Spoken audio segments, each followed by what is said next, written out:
네, 하겠습니다. 저는 은유의 글쓰기 상담소, 계속 쓰려고 하는 사람들을 위한 48가지 이야기를 갖고 이분이 책을 7년 만에 내셨는데요. 읽다 보니까 용기와 위로와, 나도 쓸 수 있겠다, 써야 되겠다. 그리고 평가에 연연하지 말자, 이런 생각했는데요. 이제 목차에 들어가면 일단 첫 번째 장이 혼자 쓰다가 주저한다면, 그런 사람들을 위해서 어떤 얘기를 해주고 싶은가요? 보통 글을 쓰려고 하는 사람들 굉장히 두려움이 많거든요. 근데 혼자 글 쓰는 사람에게 꼭 해주고 싶은 말이 있으시나요? 네, 이분이 이런 얘기를 해요. 혼자 글 쓰는 사람에게 꼭 인생은 알 수 없게 흐르죠. 혼자 글 쓰던 시절에는 15년 후쯤 글쓰기 상담소라는 컨셉으로 오디오 콘텐츠를 만들고 책을 내리라고는 상상도 못했습니다. 이런 변화가 남들 눈에는 출세로 보일 수도 있겠죠. 시간이 지나면서 물질적으로 인정된 건 사실이죠. 안정된 건 사실이지만 제가 보는 제 모습은 그때나 지금이나 본질적으로 거의 다르지 않다고 해요. 누가 나를 지켜보든 안 보든 노트북 앞에 앉아서 여전히 낑낑대고 있고, 이렇게 글로 애쓰는데 삶의 큰 의미와 긴 시간을 부여하는 모습은 그대로니까요. 그래서 혼자 글 쓰는 사람에게 혼자 작업하는 시간을 초조해하지 말고 누리세요라고 이야기해주고 싶습니다. 이분이 35살부터 자유기고가로, 그러니까 청탁이 들어오면, 의뢰가 들어오면 글을 쓰는 사람인데, 그래서 그 글로 밥을 먹고 사는 사람인데, 매번 비슷비슷한 글만 쓰자니 답답하기도 해서 개인 블로그를 만들었대요. 하루 방문자 수가 100명도 안 넘었고, 서너 달 지나야 댓글 하나 달리는 적막간상 블로그였는데, 그 시기를 5년이나 보냈대요. 고요한 절 같은 인터넷 환경에서 면벽 수행하는, 벽을 보고 스님들이 참선하는 그런 것처럼 그렇게 혼자 글을 썼다고 하거든요. 그런데 비관하지 않았대요. 그렇다고 블로그의 방문자 수를 늘리려고 애쓰지도 않았대요. 가서 이웃 추가해 주세요. 저랑 같이 해요. 이런 얘기도 안 했대요. 왜냐하면 글을 쓰는 목적이 반드시 책을 내겠다거나 유명한 작가가 되겠다는 것에 있지 않고 그냥 쓰는 행위만이 목적이었다고 해요. 그래서 글 한 편에 코박고 완성하는 일이 중요했다고 하거든요. 근데 당시 몰랐는데 돌이켜보니 혼자서도 글쓰기와 잘 놀았던, 참 좋았던 시기였던 것 같고, 어느 날 은유를 만들었던 그 시기가 아닌가 싶습니다. 여러분도 다른 누구가 아닌 나라는 독자를 위해 쓴다는 마음으로 글을 완성해보라고 하거든요.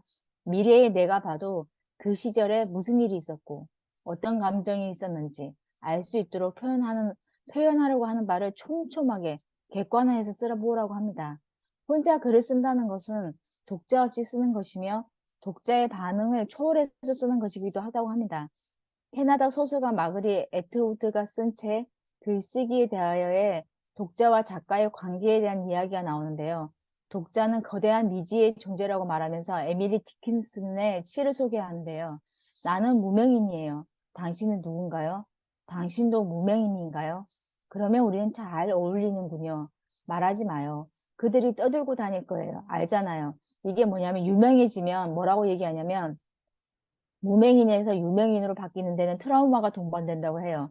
무명인 작가가 투명성이라는 망토를 벗어 던지고 가시가 박힌 그런 걸 막 촘촘하게 박힌 그 망토를 걸치는 과정이라고 하거든요.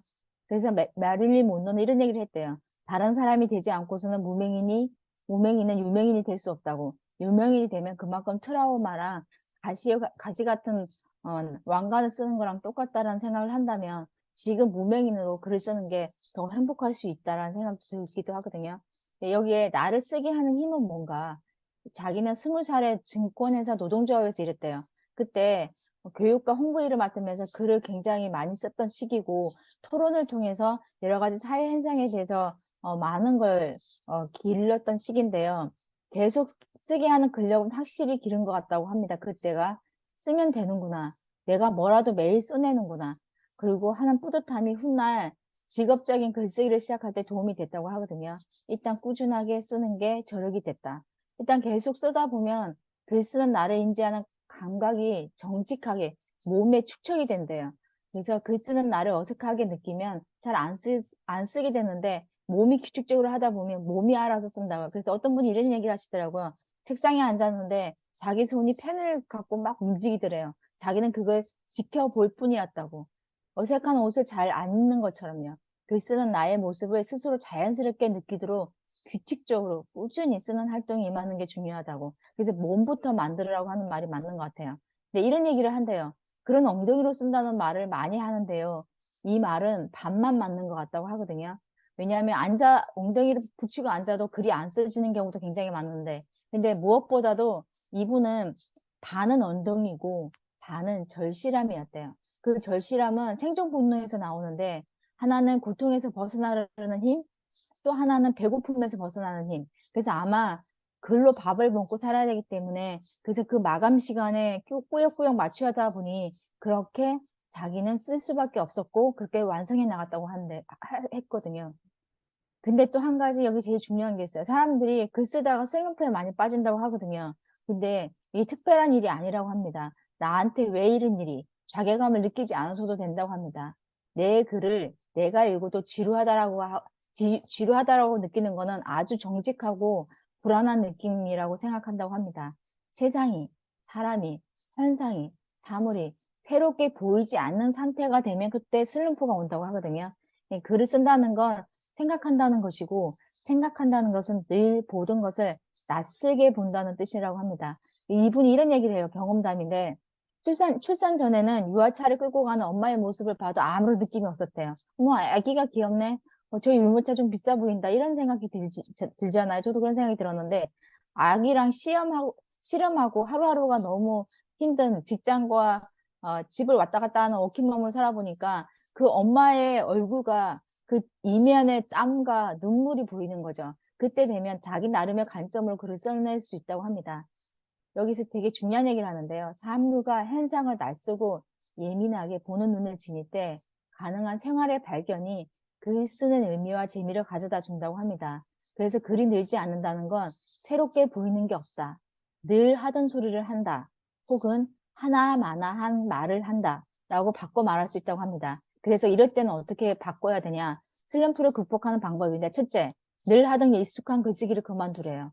그리고 쉬면서 쓸데없는 일을 하거나 나를 가만히 둔대요. 그리고 익숙하지 않는 분야의 글을 시도해보라고 하거든요. 그러다 보면 슬럼프는 봄바람처럼 그것이 삶에 찾아오거들랑 잠식당하지 마시고 글쓰기 인생을 긴 호흡으로 바라보면서 슬렁슬렁 잘 타고 넘어가라고 하거든요. 여기에 영화를 보고 글을 쓰는 걸 좋아해서 늘 영화 리뷰 쓰는 사람이 슬럼프에 빠졌다. 그럼 이렇게 해보라고 합니다. 자기 이야기를 담은 에세이를 쓰거나 글쓰기 모임에 참석하는 등 일상의 변화를 시도해보라고 하거든요. 내 경험과 관계가 바뀌어야 삶의 자리가 바뀌고 보이는 것이 달라진다고 합니다.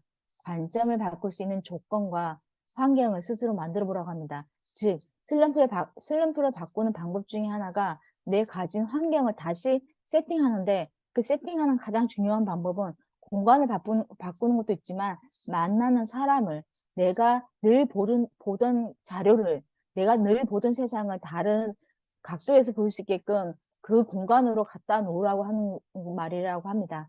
이상이었습니다. 다음은 재능에 관련된 얘기를 진짜 많이 하거든요. 이게 재능을 왜 자꾸 얘기하냐면 남들과 같은 글을 쓰는데 정말 도드라지게 잘 쓰는 사람들이 많이 보이거든요. 그때 느낍니다. 아, 저런 사람들은 계속 글을 써야 되고 나는 글 쓰면 안 되냐?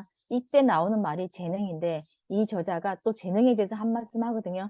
이 얘기를 듣고 나면 아, 그런 재능으로 쓰는 게 아니구나 라는 생각을 하게 될 것입니다. 오늘 여기까지 말씀드리고 내일 다시 이어가도록 하겠습니다. 감사합니다.